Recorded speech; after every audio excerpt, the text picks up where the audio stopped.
Good morning बच्चों। आज से हम नया एक चैप्टर शुरू करने जा रहे हैं। उस चैप्टर का नाम है relation between the bank and the customer. Bank के बारे में काफी कुछ हम बता चुके हैं। बैंक को अगर हम अपनी भाषा में डिफाइन करें तो होता है bank is an institution which deal with the money. यानी कि बैंक वो संस्था है जो मनी का व्यापार करती है। यानी bank deposit the money and lend the money, उसको हम लोग बैंक कहते हैं। इंडियन बैंकिंग रेगुलेशन एक्ट जो है उसके हिसाब से बैंक उसको कहते हैं जो डिपॉजिटर का पैसा रिसीव करता है और साथ ही साथ उस जो डिपॉजिटर का पैसा है उसको अपने रिस्क पर वो देता है अपने लेंडर को, और बीइंग द लेंडर वो बारोवर को देता है। ठीक है ना। ये इन बिटवीन बैंक का एक रिलेशन अपने कस्टमर से जुड़ता है। यहां पर चाहे वो डिपॉजिटर हो चाहे वो बारोवर है, इन बोथ केसेस जो भी व्यक्ति है, चाहे वो व्यक्ति बाहर का डिपॉजिट कर रहा हो या उधार ले रहा हो, चाहे वो फर्म हो जो उधार ले रहा है या डिपॉजिट दे रहा है, या कंपनी है, चाहे कोई भी हो व्यक्ति या संस्था, इन बोथ केसेस जो दोनों के बीच में रिलेशन डेवलप होता है वो एक कस्टमर और का एक रिलेशन डेवलप होता है। यहां पर एक स्टार्ट करने के पहले हम एक कोटेशन जो ऊपर आपको दिया है हम उसको बोलना चाहेंगे, जिसमें लिखा है in ordinary relation between the banker and customer is of creditor and A debtor. इसको हम अभी थोड़ी देर में एक्सप्लेन करेंगे। When a bank receive deposit from the customer, जब कस्टमर से डिपॉजिट रिसीव करता है, the bank is a debtor and the customer is a creditor. On the other hand, when the bank gives the advances and loan to its customer, the bank is a creditor and the customer is a debtor.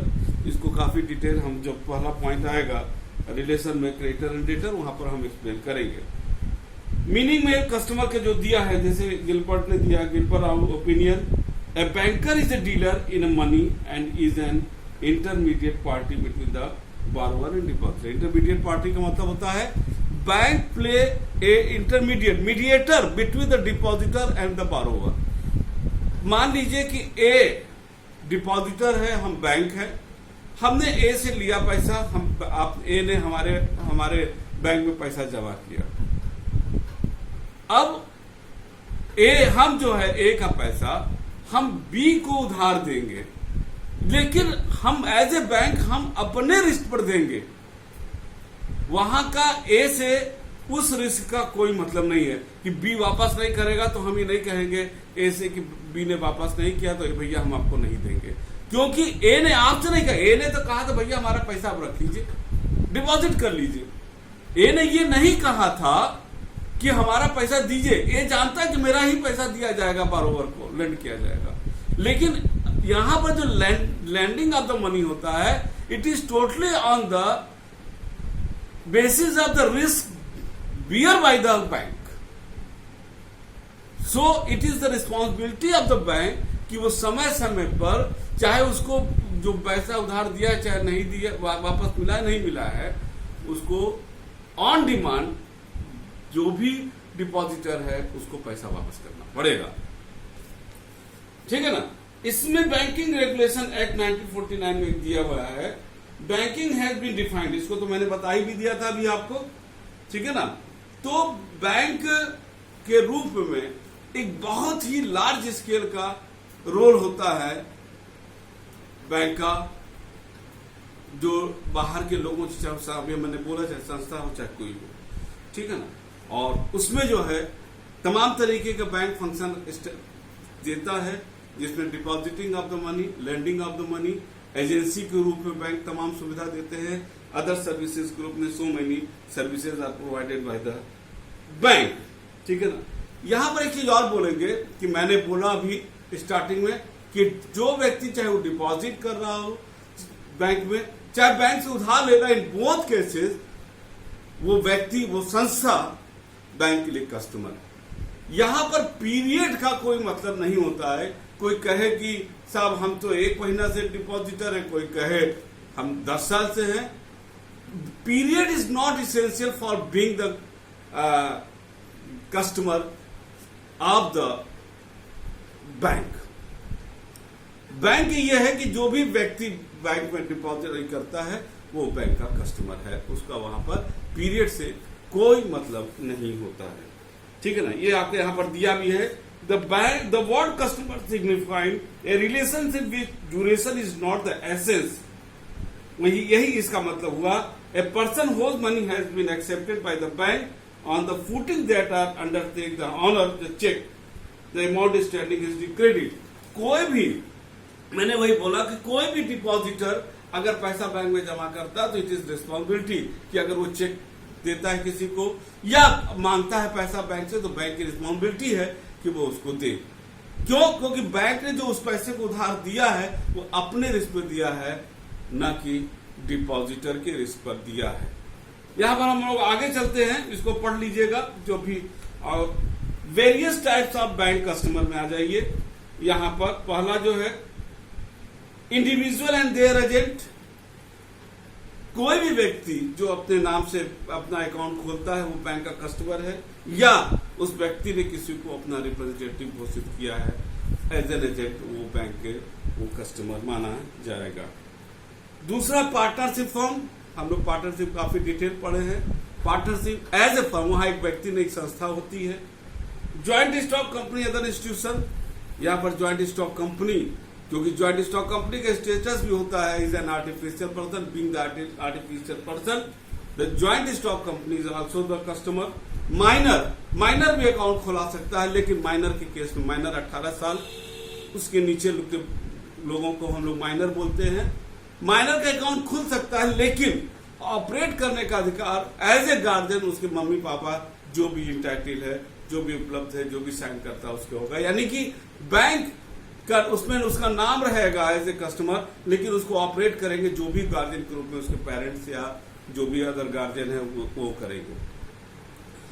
ठीक है। और जैसे ही as soon as the minor will gain the age of the adult, he become the 18 years, जो now full fledge वो bank का customer बन जाएगा।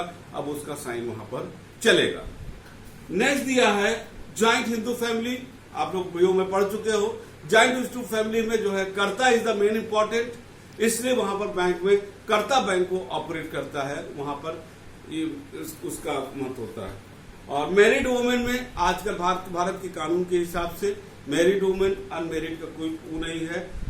मैरिड वुमेन खुद अपना अकाउंट ऑपरेट कर सकती है।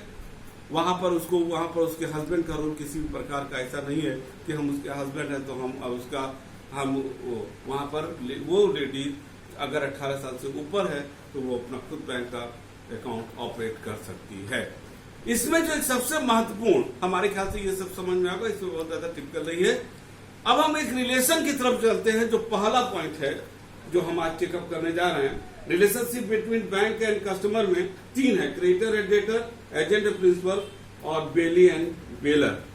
आज जो है हम पहला एक पॉइंट डिस्कस करेंगे, that is the creditor and debtor. यहां पर इसको ध्यान से देखिएगा, क्योंकि इसी पॉइंट में आपको एक भी मिल जाएगा। अक्सर जब आप देखते हो कि पापा या मम्मी के कहीं से अगर सर्विस कर रहे हैं तो उनके अकाउंट में पैसा आता है, तो उसके अकाउंट में हम लोग जनरली, हम लोगों को आप डेबिट क्रेडिट पढ़े हो, तो जब हमको पैसा मिलता है तो हम डेबिट करते हैं और पैसा जाता है तो क्रेडिट करते हैं। लेकिन बैंक के केस में आपने देखा उल्टा होता है कि अगर पैसा हमारे अकाउंट में आता है तो हम लोग लिखते हैं your account has been credited. आज आपको इसका आंसर मिलेगा कि बैंक ऐसा क्यों लिखता है। जबकि पैसा मिलता है तो हम डेबिट करते हैं, लेकिन बैंक के केस में बैंक लिखता है your account has been credited. यहां पर ध्यान देने की बात है बेटा कि डिपॉजिटर बैंक में अगर कोई भी व्यक्ति या संस्था अपना पैसा डिपॉजिट करता है, किसी भी अकाउंट, चाहे करंट हो चाहे सेविंग हो, किसी भी अकाउंट में अगर वो डिपॉजिट करता है, इन दैट केस वो पैसा बैंक को वापस करना। तो हम यहां पर पहला पॉइंट जो बोलने जा रहे हैं वो है क्या, डेटर एंड क्रेडिटर वाला। ठीक है, डेटर एंड क्रेडिटर। तो कोई भी पैसा अगर डिपॉजिट होता है तो डिपॉजिट में तो बैंक जो होगा वो डेटर हो जाएगा, और जो कस्टमर होगा चाहे वो जो डिपॉजिटर होगा वो क्रेडिटर हो जाएगा। ठीक है ना, बैंक डेटर हो जाएगा क्योंकि बैंक को वो पैसा उसको देना है, और डिपॉजिटर जिसने पैसा बैंक में जमा किया है वो क्रेडिटर होगा क्योंकि उससे पैसा लेना है। ठीक है, इसी ग्राउंड पर बैंक जो है, चूंकि बैंक को डिपॉजिटर को अपना पैसा देना होता है तो डिपॉजिटर इज द क्रेडिटर, और क्रेडिटर इज ऑलवेज, आप लोग ने अकाउंट में पढ़ा होगा, क्रेडिटर ऑलवेज क्रेडिट होता है, डेटर डेबिट होता है। इसलिए जब हमारा पैसा बैंक के खाते में आता है तो बैंक हमको सूचना देता है your account has been credited, because bank ने वो पैसा ले लिया है हमारे तरफ से, अब वो पैसा हम जब भी मांगेंगे बैंक को देना पड़ेगा। दैट्स वाई बैंक जो है अकाउंटिंग टर्म में एंट्री करता है, हमारे अकाउंट को क्रेडिट करता है। इसलिए पैसा आप पापा का पासबुक देखिएगा तो वहां पर वो क्रेडिट करते हुए आएगा। ठीक है ना, अब यहां पर आ जाइए, यहां पर अभी 2 4 5 इसमें भी और थोड़ा सा हमारा पॉइंट है, इसको ध्यान से आप लोग सुनिएगा। और अगर दूसरी तरफ अगर आपने बैंक से लोन लिया है, in that case bank is the lender and the other, तो बाहर का व्यक्ति वो बारोवर है। इन दैट केस ध्यान देना, यहां पर बैंक डिपॉजिट हो गया, अब लोन के संदर्भ में बैंक जो होगा वो क्रेडिटर हो जाएगा क्योंकि उसको उससे लेना जिसको उसने दिया है, और जो बारोवर होगा वो आपका डेटर हो जाएगा। हमारे ख्याल से बात क्लियर हो गई, ये पॉइंट एकदम इसको ध्यान रखिएगा। ये हो गया आपका। इसमें हम लोग आगे चलते हैं, पैराग्राफ होगा, इसमें नीचे दिया 2 पॉइंट दिया है। In the ordinary course A creditor depend upon the debtor. यहां पर एक ही ध्यान देना, जो पहला पैराग्राफ है कि जो नॉर्मल बिजनेस होता है वहां पर जो आपका क्रेडिटर वो डेटर पर डिपेंड करता है कि जब डेटर पैसा देगा तब हम आगे बढ़ाएंगे, लेकिन बैंक के संदर्भ ऐसा नहीं है। बैंक को जो यहां पर जो भी डिपॉजिटर ने पैसा दिया है, बैंक ने उसको निश्चित रूप से यहां पर किसी को दे दिया है, चाहे ये दे रहा है कि नहीं दे रहा है, ये बैंक की प्राइम रिस्पॉन्सिबिलिटी है कि वो डिपॉजिटर का पैसा ऑन डिमांड जब भी वो अपना डिपॉजिटर मांगे उसको देना होगा। यही चीज पहला पैराग्राफ है। If the debtor is not willing to pay the debt, it becomes serious problem for the creditor. However, in the relationship of the bank, the customer is a creditor and the debtor. Such a position never arises. Whenever the customer creditor demand the money, the bank obliges. Second point है, when the bank is a creditor and the customer is a debtor, it is upon the sweet will of the debtor to pay the amount to the creditor. अब यहाँ पर क्या है, यहाँ पर borrower जो उसने लिया है, ये इसको पैसा दे रहा है या नहीं दे रहा, इसके स्वीट विल पर है, लेकिन ये जो फिर वही चीज आ जाएगा, इसको जो पैसा, क्योंकि इसका पैसा डिपॉजिटर का है, इसको उसको देना पड़ेगा। Second point. Third, ordinary a loan is given for the specific work, but in the case of bank it is never mention. The bank take the credit and utilise it according to the sweet will. No creditor has any right. जो पैसा देता है यहां पर depositor का दायित्व तो नहीं बनता है कि वो इससे पूछे भैया आप किसको पैसा दियो, क्यों दियो, क्योंकि उसका पैसा सुरक्षित, वो दे या ना दे, डिपॉजिटर का पैसा वापस मिल जाएगा। चौथा पॉइंट है, the bank always maintain the strict secrecy in respect of the account of the customer. Bank बिना परमिशन के डिपॉजिटर का किसी को भी अकाउंट का पोजीशन नहीं बताता है, ये ध्यान दीजिएगा। किसी को स्ट्रिक्ट है ये rule. In fact it is the implied responsibility of the banker to main secrecy. Implied का मतलब it need not to be mention, it is automatically it will be applicable. The obligation to maintain the secrecy extend the information obtain. लेकिन जो secrecy maintain होता है वो strictly maintain हो जाए, कोई भी उसका लड़का हो, लड़की हो, बेटा बेटी, उसको नहीं दिया जाएगा। लेकिन कब बैंक ये इंफॉर्मेशन देता है, पहला, या तो जो डिपॉजिटर है वो लिख के दे कि हमको इन्फॉर्मेशन इनको दे दीजिए, या when the disclosure is under the compulsion of law, कानून की तरह महत्वपूर्ण है कि आपको देना है। Where there is the duty of the public, और यहां पर रिस्पॉन्सिबिलिटी भी बनता है। Where the interest of the bank required disclosure, bank के संदर्भ में यह है कि आपको देना ही देना है। और चौथा लास्ट पॉइंट है whether the disclosure is made the express the implied customer, इसको हम अपनी भाषा बता देंगे। यदि बैंक को कोर्ट ऑर्डर देता है तो बैंक को देना है। अगर कोई इंक्वायरी हो रही है सीबीआई किसी का, वहां पर उसको देना है, या बैंक के इंटरेस्ट में है कि उसको दे देना चाहिए, नहीं तो बैंक का उसको इमेज डिफेम हो रहा है। इन दैट केस बैंक वो इंफॉर्मेशन लोगों को दे सकता है। इनके अलावा ये स्ट्रिक्टली है, बैंक कोई इंफॉर्मेशन उसको नहीं देगा। ये था बेटा क्रेडिटर एंड डेटर का। आई थिंक हमको लगता है कि समझ में आ गया होगा। नेक्स्ट क्लास में जो आपका जो प्रिंसिपल एजेंट रिलेशनशिप है वो बेलर बेली है, और है दो क्लास में और आ जाएगा।